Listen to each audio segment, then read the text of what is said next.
au sujet de l'Alléluia, suivant le président Sankara.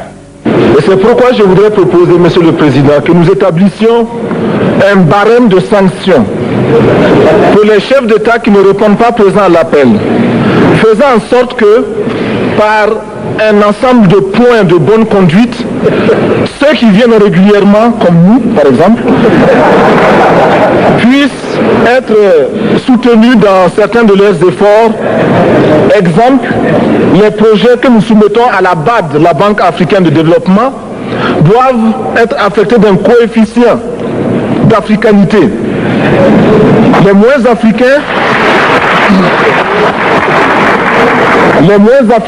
seraient pénalisés. Et comme cela, tout le monde viendra aux réunions ici. Le président du CNR et du FASO aborde maintenant le problème de la dette des pays africains. Nous estimons que la dette s'analyse d'abord de par ses origines. Les origines de la dette remontent aux origines du colonialisme. Ceux qui nous ont prêté de l'argent, ce sont ceux-là qui nous ont colonisés. Ce sont les mêmes qui géraient nos États et nos économies. Ce sont les colonisateurs qui endettaient l'Afrique auprès des bailleurs de fonds, leurs frères et cousins. Nous étions étrangers à cette dette. Nous ne pouvions donc pas la payer. La dette, c'est encore le néocolonialisme où les colonisateurs se sont transformés en assistants techniques. En fait, nous devrions dire qu'ils se sont transformés en assassins techniques. Et ce sont eux qui nous ont proposé des sources de financement, des bailleurs de fonds internes que l'on emploie chaque jour, comme s'il y avait des hommes dont le bâillement suffisait à créer le développement chez les autres. Ces bailleurs de fonds nous ont été conseillés, recommandés. On nous a présenté des montages financiers alléchants, des dossiers. Nous sommes endettés pour 50 ans, 60 ans, même plus. C'est-à-dire que l'on nous a amenés à compromettre le peuple pendant 50 ans et plus. Mais la dette, c'est sa forme actuelle. Contrôlée, dominée par l'impérialisme. Une reconquête savamment organisée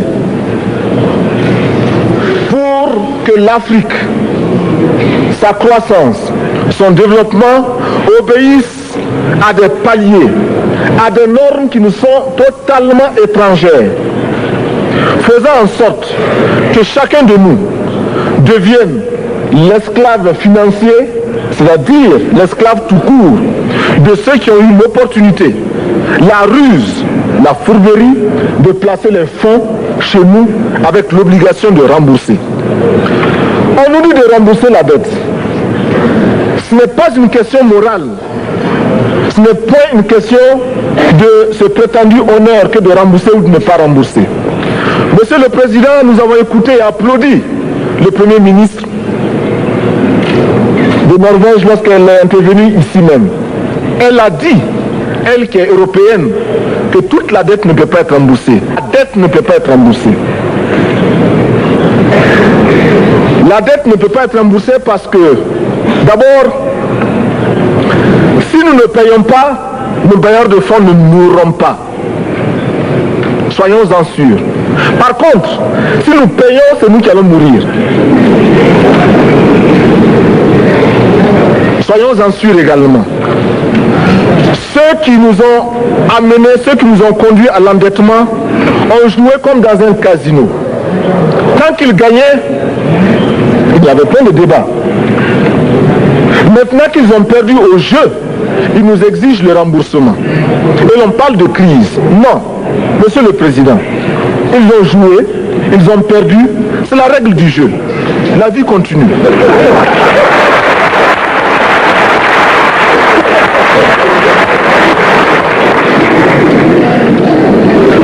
Nous ne pouvons pas rembourser la dette parce que nous n'avons pas de quoi payer. Nous ne pouvons pas rembourser la dette Parce que nous ne sommes pas responsables de la dette. Nous ne pouvons pas payer la dette parce qu'au contraire, les autres nous doivent ce que les plus grandes richesses ne pourront jamais payer, c'est-à-dire la dette de sang. C'est notre sang qui a été versé.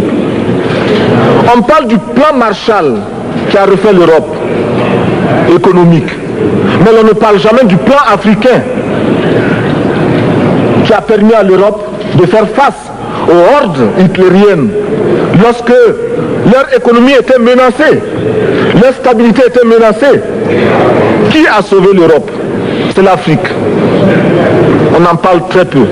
On en parle si peu que nous ne pouvons pas, nous, être complices de ce silence ingrat.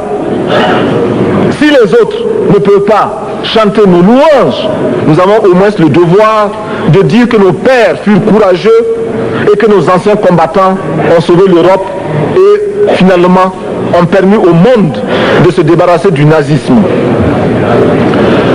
La dette, c'est aussi la conséquence des affrontements. Et lorsque l'on nous parle aujourd'hui de crise économique, on oublie de nous dire que la crise n'est pas venue de façon subite. La crise existe du tout temps. Et elle ira en s'aggravant chaque fois que les masses populaires seront de plus en plus conscientes de leurs droits face aux exploiteurs. Il y a crise aujourd'hui parce que les masses refusent que les richesses soient concentrées entre les mains de quelques individus. Il y a crise parce que quelques individus déposent dans des banques à l'étranger des sommes colossales qui suffiraient à développer l'Afrique. Il y a crise parce que face à ces richesses individuelles que l'on peut nommer, les masses populaires refusent de vivre dans les ghettos, dans les bas quartiers. Il y a crise parce que les peuples partout refusent d'être dans Soweto face à Johannesburg. Il y a donc lutte et l'exacerbation de cette lutte amène les tenants du pouvoir financier à s'inquiéter. On nous demande aujourd'hui d'être complices de la recherche d'un équilibre. Équilibre en faveur des tenants du pouvoir financier, équilibre au détriment de nos masses populaires. Non, nous ne pouvons pas être complices. Non, nous ne pouvons pas accompagner ceux qui sucent le sang de nos peuples et qui vivent la sueur de nos peuples. Nous ne pouvons pas les accompagner dans leur démarche assassine. Monsieur le Président, nous entendons parler de clubs. Club de Rome, club de Paris, club de partout.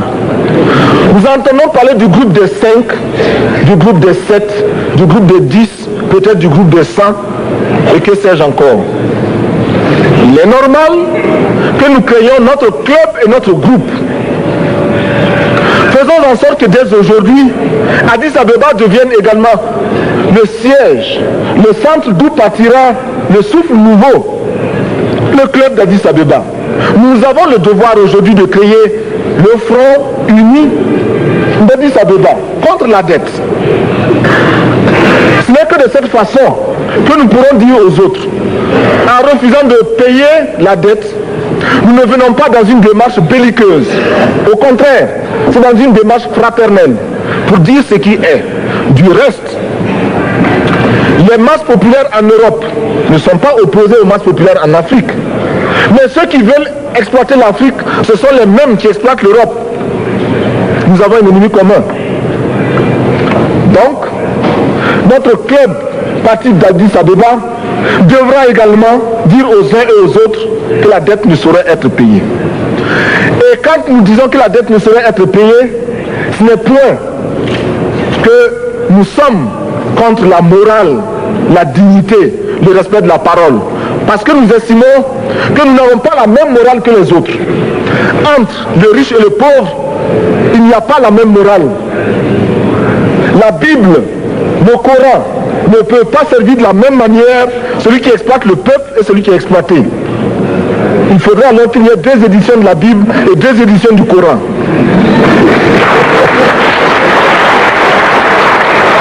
Nous ne pouvons pas accepter qu'on nous parle de dignité.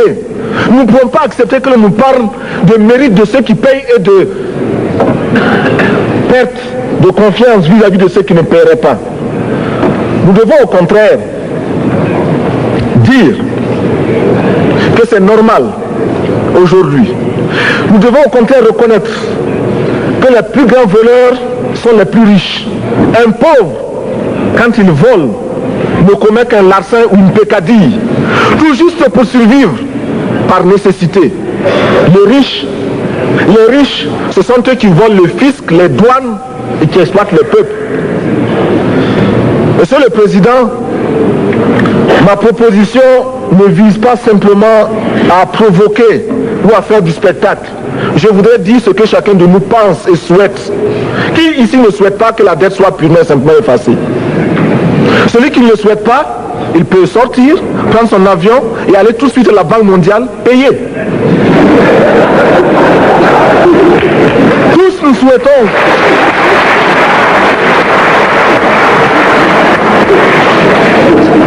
ma proposition n'est pas non plus, je ne voudrais pas que l'on prenne la proposition du Burkina Faso comme celle qui viendrait de la part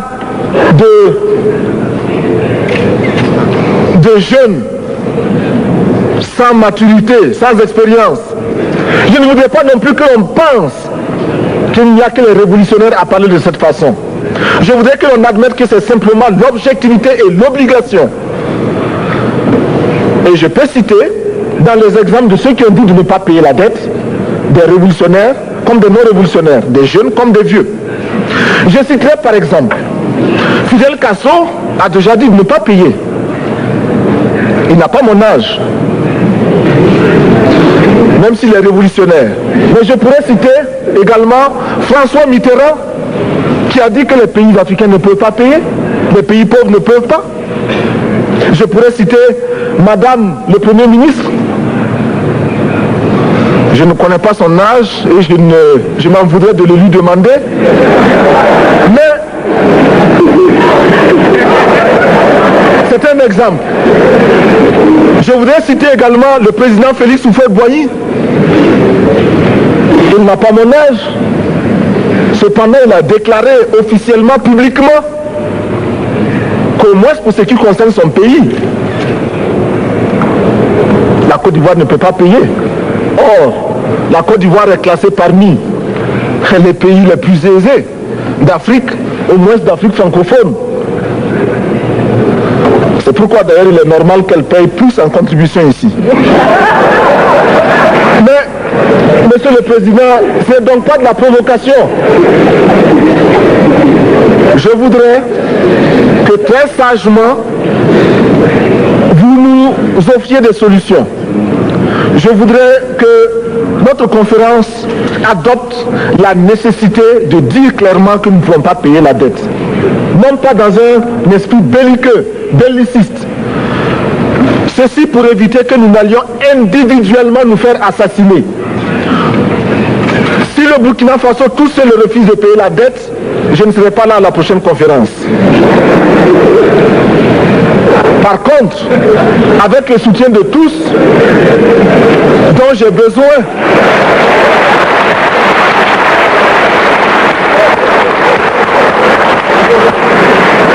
avec le soutien de tous, nous pourrons éviter de payer. Et en évitant de payer, nous pourrons à notre développement.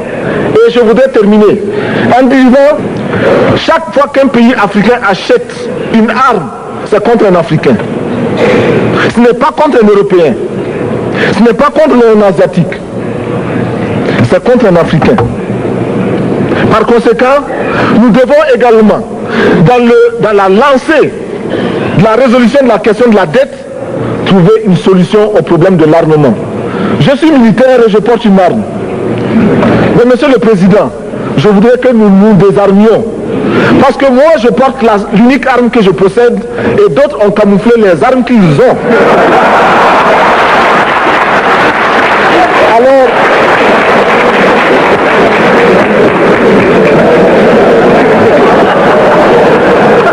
Alors,